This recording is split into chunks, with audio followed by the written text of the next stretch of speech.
quick little thought.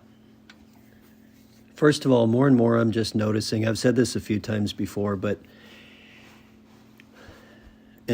what I'm about to say is reflective of something I was just observing and experiencing on a Saturday night after getting home from being at an event and feeling a very good sense of community, a good heart connection, a good experience of really connecting with some amazing people and meeting new people for the first time and just really connecting in a heart space. Certainly there's many different connecting factors, but really seeing someone and having them see you and recognizing people are looking, people are willing to experience open hearts and good intention and love.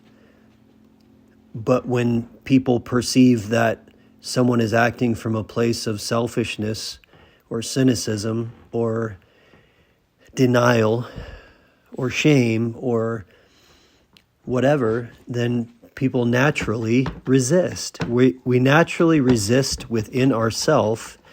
So we naturally resist the sensations and the emotions within ourselves that we perceive to be uncomfortable or painful, or we ignore sensations within ourselves that would require us to acknowledge certain aspects of our behavior.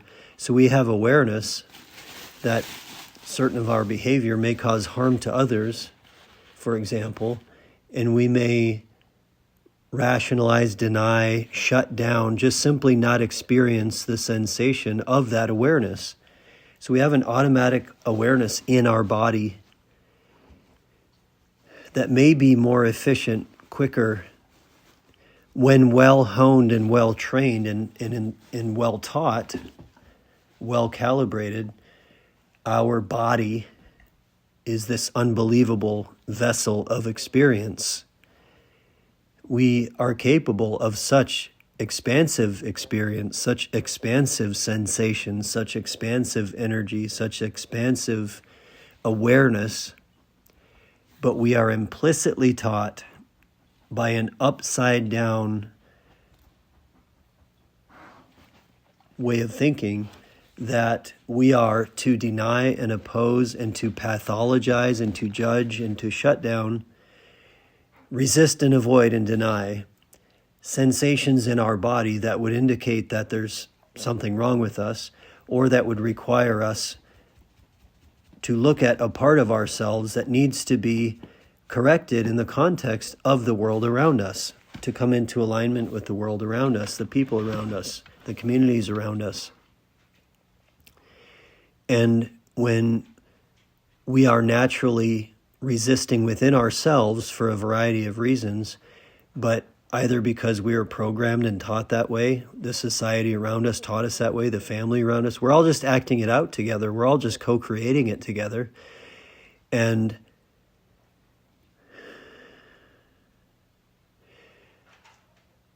when we, regardless of the story behind it or the why, just as an experience, if you want to work on it, we naturally, when we find ourselves naturally resisting and avoiding and denying and getting away from the automatic sensations of the body, quite simply, we're completely denying and avoiding knowledge, awareness, wisdom, data.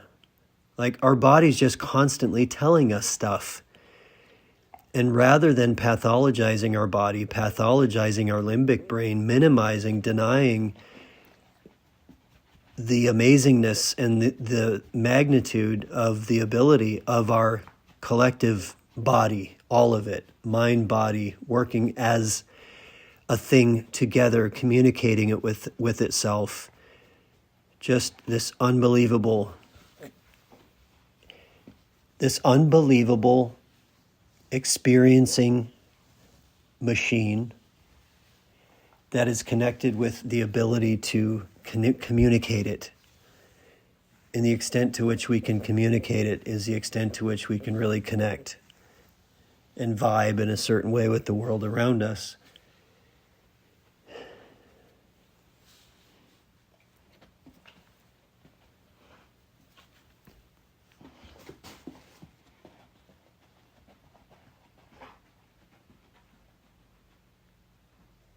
So I was standing in the kitchen on a Saturday night after going out and having a wonderful evening and meeting new people and having a really great heart experience in a wonderful community of people.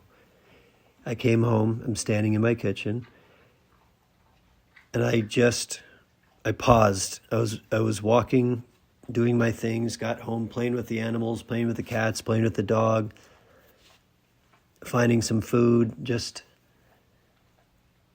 experiencing, but being aware that my mind was up to something, being aware that my mind naturally projects into the future.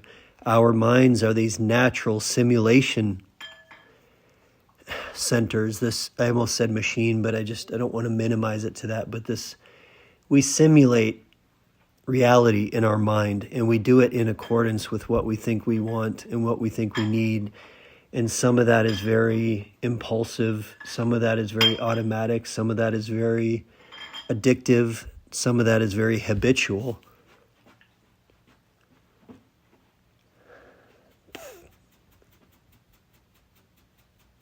But we naturally, and I was naturally, noticing that my mind was automatically in several different trains of thought, just having different awareness, having different ideas, having different perspectives, having different projections. My mind was up to something, and it was thinking about future. And it's so easy for the mind to get into I want. And that I want becomes attached to the body, and it guides everything that a lot of people do. And I don't want to be guided by that automatic I want, or that automatic story of the future needs to be a certain type of way. If only the future would be a certain type of way, I would just feel so good about life. This is what I'm trying to get out of myself right now, these words. The perspective that if only the future would look a certain way, I would feel some type of way. And I really want to feel good. And I need to get somewhere in the future in order to feel good, in order to be good, in order to be good enough, in order to feel the way I perceive that I want to feel, or perceive myself the way I want to perceive myself. And then just pausing in the kitchen, which really is a great way to just, if you're willing to consciously pause and say, okay, wait a minute, what's my mind up to? Notice it, observe it, breathe. Just take a moment. It took literally about a minute in the kitchen of just standing there, breathing, noticing what I'm noticing what my mind is up to, and just pausing and saying, all of that is just a projection into some perceived future, and it creates a want, a desire, a need for the world to be a certain type of way. And that's really the foundation of narcissism. It just depends upon magnitude, but we all buy into it to a certain extent. I really want my world to look a certain way. I really want my life to look a certain way. I really want to be able to tell a certain story about my life. I really want to be able to have this experience of other people in the world. And I'm projecting an idea into the future of, oh, what the future could look like, or oh, what the future could be, or who we could be, or what I need to be happy or fulfilled somehow, rather than that's all an illusion, it's all a thought, it's all a projection, it's all a story, it's all my mind. And then observing, okay, I have a mind, my mind is up to something. When you realize that you're the one watching it and you're the one observing it, and you're literally just step back and notice, oh, my mind is up to something. My mind does shit. My body's up to something. I'm noticing the sensations in my body. And then being willing to stand there and observe as I'm doing now, as I'm talking, just observing the sensation of being in the body in this moment, the actual experience of it, and observing those thoughts, observing those projections, observing those ideas, observing what my mind thinks the future needs to look like or could look like, and assuming that there needs to be some type of a future in order for me to feel fulfilled or good enough or happy or safe or whatever it is, that we're all being trained and sold and told to pursue. Our life will be something if we do something. So I just became acutely aware in the kitchen 10 minutes ago of, wow, I really am fully here, right here, in this space, in this body, in this experience, having this experience. And part of that experience is what my mind is up to. And it really is something I'm creating in my mind, and I'm observing it, and I'm noticing it. And it can be a little scary. It can be a little untethering, a lot untethering, the more that you're able to step back from that mind and notice that it's a mind that's up to something, and it can be this wonderful creation machine. It can be this wonderful place of creation, our mind, this wonderful creation space. But we make it into a fear space. We make it into a projection space. We make it into I need my life to look a certain way in order to feel good enough about myself or the world around me, in order to feel safe and secure. And then we go about forcing others. Here's the point of narcissism. We end up going about forcing others to go into alignment with our perspective of the way the world needs to be. Fundamentally, we start projecting a certain type of reality onto the world around us, a certain type of future, and we get others caught up in it. And some people do that really forcefully, really aggressively. In the extreme, we call it authoritarianism. We call it megalomania, really. We call it a dictatorship. We say some person has an idea of what's best for everybody, and that person has an idea of what's best for themselves. And, certain super strong personalities, super strong egos, we could get deep into the psychology of that. I'm very fascinated by the psychology of that. But if you just look at the people that inevitably make the rules of the world, make the guidelines of the world, make the big companies of the world, the people who we perceive that control everything, if we're really willing to step back and observe, instead of telling this like us versus them story, that it's ultimately some them, it's recognizing that the way the story is set up, we're all supposed to somehow pursue that. That somehow the whole thing is supposed to be set up, that we're supposed to be able to pursue it. And if only we would pursue it good enough, if only we worked hard enough, if only we sacrificed enough, if only we gave enough, if only we denied our own emotions and our own mind and our own reality, our own perspective, our own values, if we only deny our own ethics enough in the pursuit of something, then that pursuit of something becomes justifiable, and we can use and abuse and subjugate and deny and hurt and harm others in the service of supporting our story. And just look at it. We all do it. We all buy into it. We're all participating in it. And we allow people who are really, really, really good at utilizing those stories to separate and divide us, that there are those who are willing to force the world to go into alignment with their point of view. And instead of assuming it's an us versus them, recognize that we're all part of that story. We're all participating in that story. We're all buying into it. And there are those that play that. In the moment we're into that, it's a game. And there are people who are willing to just learn the rules of that game and how that game works and how to use and abuse and break those rules and just how to rise to the top of that kind of system. We create that kind of system of thinking because of our denial, because of our idea that we need the future to look a certain type of way or else. That's dictatorship, that's authoritarianism, that's narcissism. We all participate in it to a certain degree.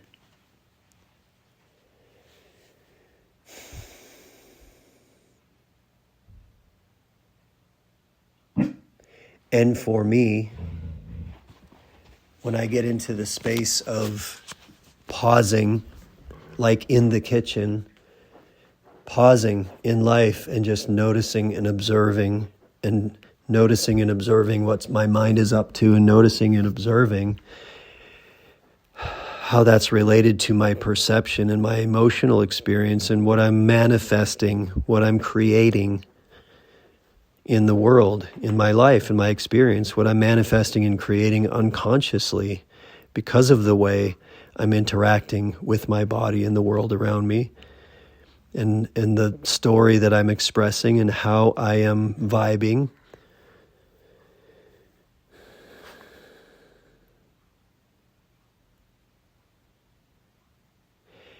And I'm pausing in this moment, doing it right now, looking at the blanket in front of me, playing with my dog, and just noticing that this is my life, this is my experience, this is my right now.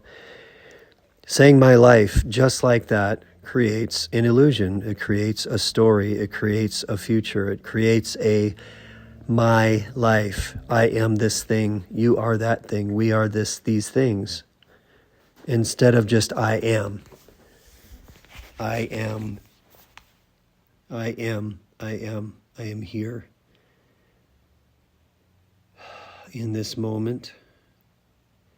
And the more I fall in love with this moment, and the more I'm in love with the people I get to interact with in this moment, the creatures I get to interact with, the world I get to interact with, the more I'm in love with that fully in the moment, whether I'm alone or with others or in the world or whatever, with my dog,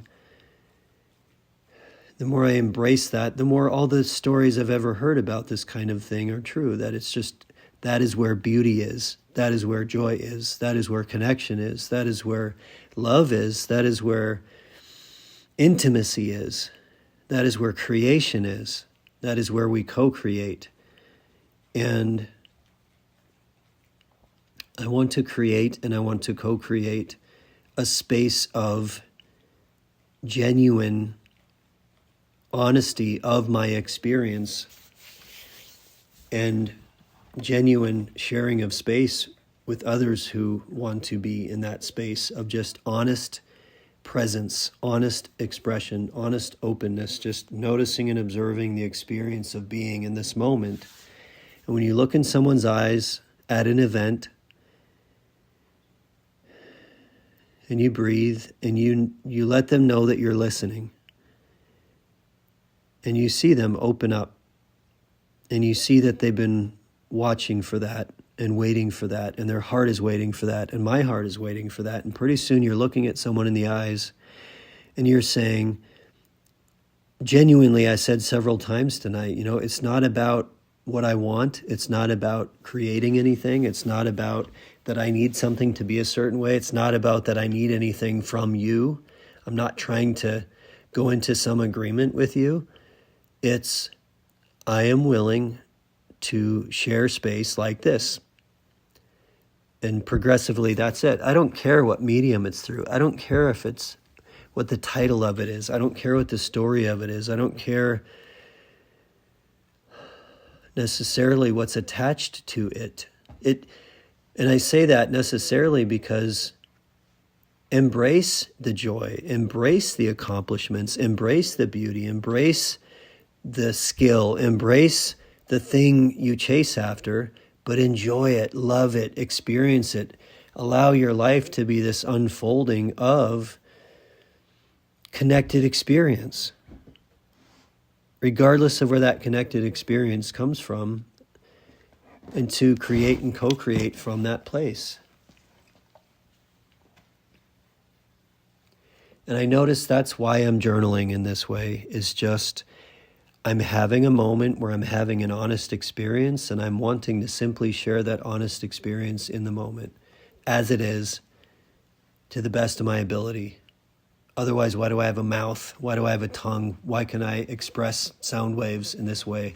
Why can I connect the language to the perspective, to the sensation, to the awareness, to the experience, and just to progressively do so in an honest way and to create and connect and co-create from that place. That's all I want to do.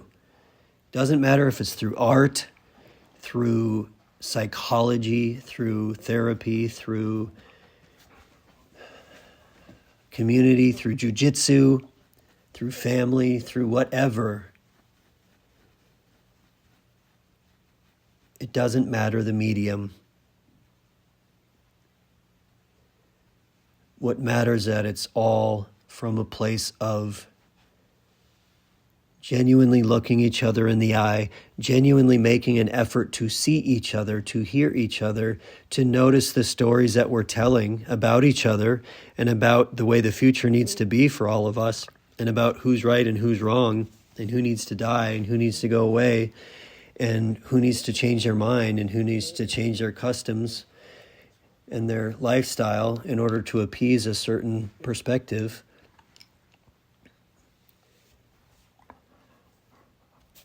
I think it is, and I'm not projecting into the future and saying this, I think it's possible to simply live from a place of openness and honesty and being able to connect language, art, music, expression to this deeper sense of knowing, this honest experience in this body, in this time, in this place, and the extent to which I can share that in whatever medium, and the extent to which I get to connect from that place. That's really where I see my experience of making art progressively moving into this direction of I just get to connect with amazing people, and I just get to observe and express something in a particular type of a way that I can't even fully explain all the time. It's just, I think for me, a lot of the experience of practicing art, making art, is that I'm actually allowing myself to let go of mind, of doing my best to make the art making a sort of dance. I don't tend to draw ahead of time. I don't tend to say, I'm going to paint a certain type of thing, and that certain type of thing needs to look a certain type of way, and I have a certain type of photograph. And almost all the art that I make is something I just start moving. I just start moving. That's it. I just start moving, and I happen to have a can of paint or a paintbrush attached to movement. And that movement is an expression of observation, yes, but it's more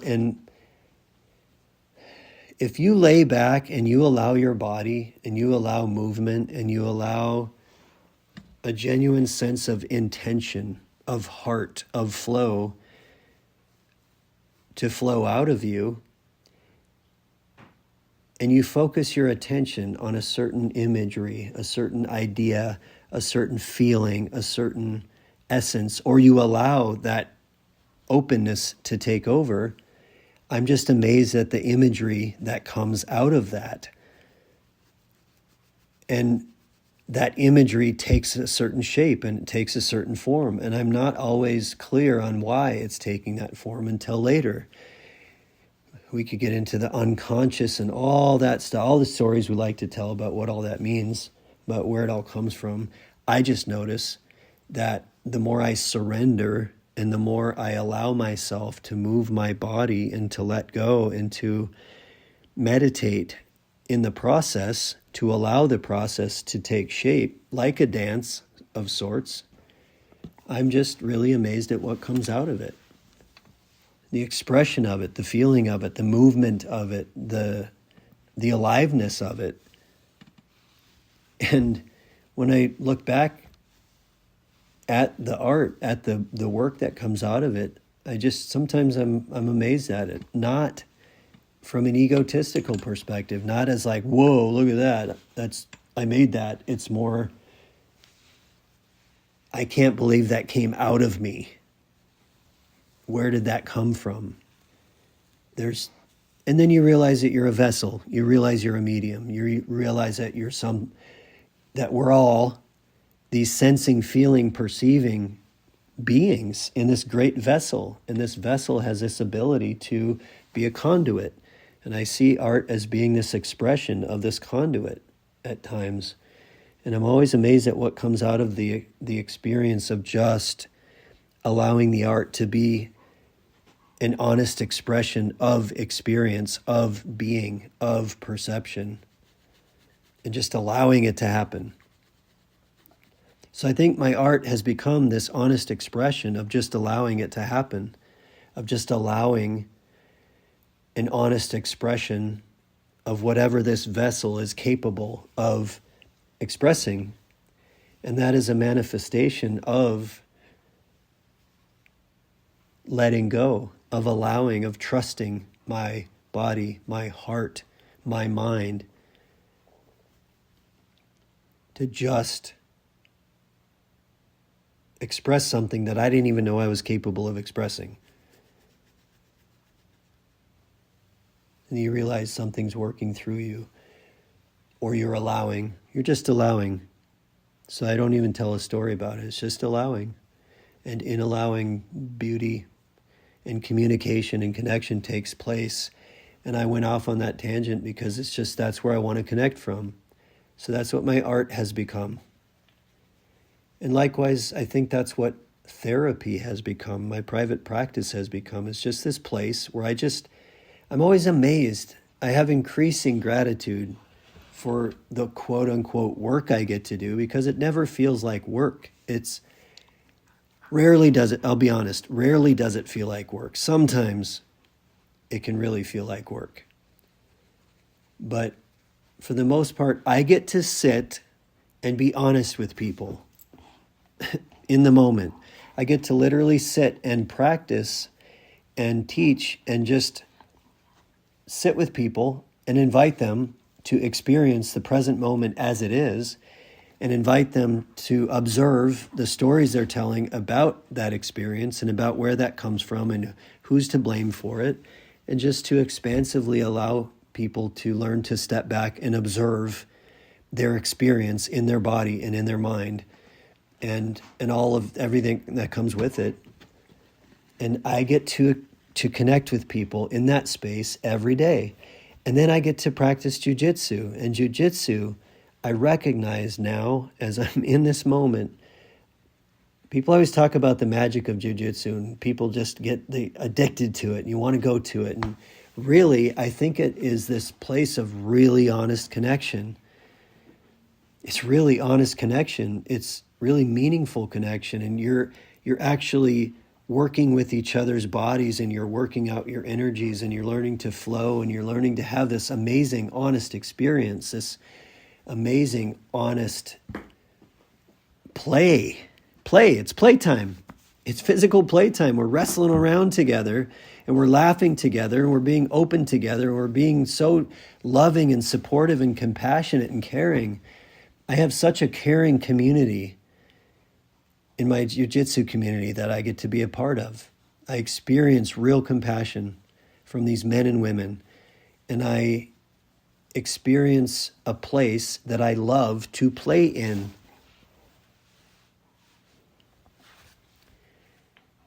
And then I have these two amazing daughters, and that's the space that we get to connect in, is just, we are here, we are now, we are together, we are experiencing each other in this world together. And I have two little girls that are just amazing to do that with, and they're so good at it. They invite me into that space, and I invite them into that space. So I'm noticing that I'm getting to live this amazing life increasingly and progressively, as ironically, paradoxically, as I surrender, as I let go of stories, as I let go of fears, as I let go of attachments, as I let go of goes back to the kitchen, as I let go of my reality needs to be something in a certain way in the future, somehow different than what it is now. Scarlett's getting into the cat food. Good timing. Good timing, Scarlett.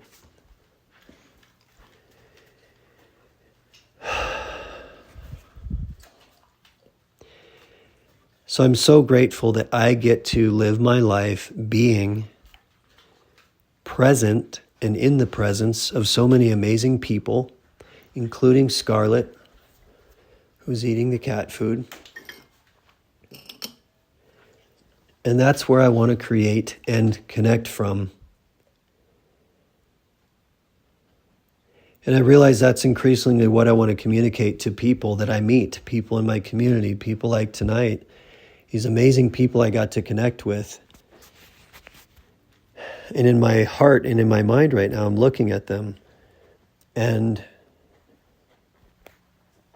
for me, it's about doing my best to communicate and to convey to the entirety of my community, my family, anyone I get to I have the pleasure or the joy of interacting with, I just want to create and connect from a place of expressing honestly in the present moment. And however that manifests is dependent upon how I dance and how I interact and how I get to be with others, how others interact with me, and to the extent to which we open up hearts and open up and share a certain sort of intention, a certain sort of honesty. It's just creating and connecting from that place. And the beauty that comes from that, just like art, just like painting, when you just let go and you just allow it to happen, something beyond your mind begins to emerge, and something beyond what you thought you were capable of begins to emerge. And when you do that collectively, it is amazing what can emerge, what can be expressed.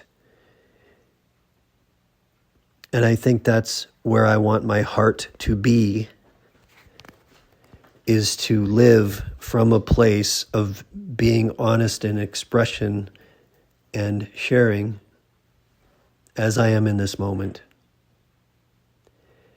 And I was talking with my friend Greg on the way home about this very thing of just how liberating it is to practice what I articulated to him, karmic yoga.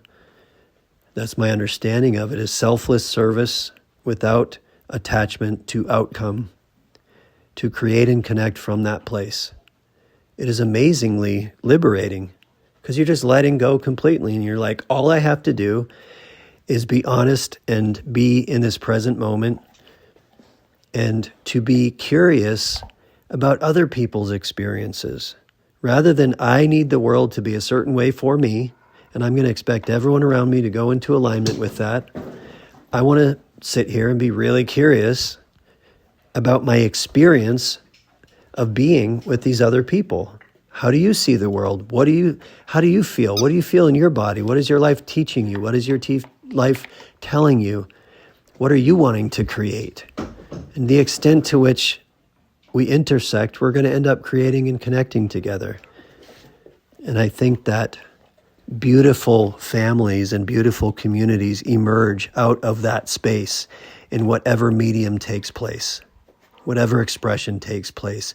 But man, when we're doing that within ourselves, and then by extension, we're just living from that place, we're co-creating from that place, we're sharing our voices in that space, well, we're liberating each other. We're liberating each other. We're giving each other permission to let go. We're giving each other permission to just see each other. We're namasteing each other.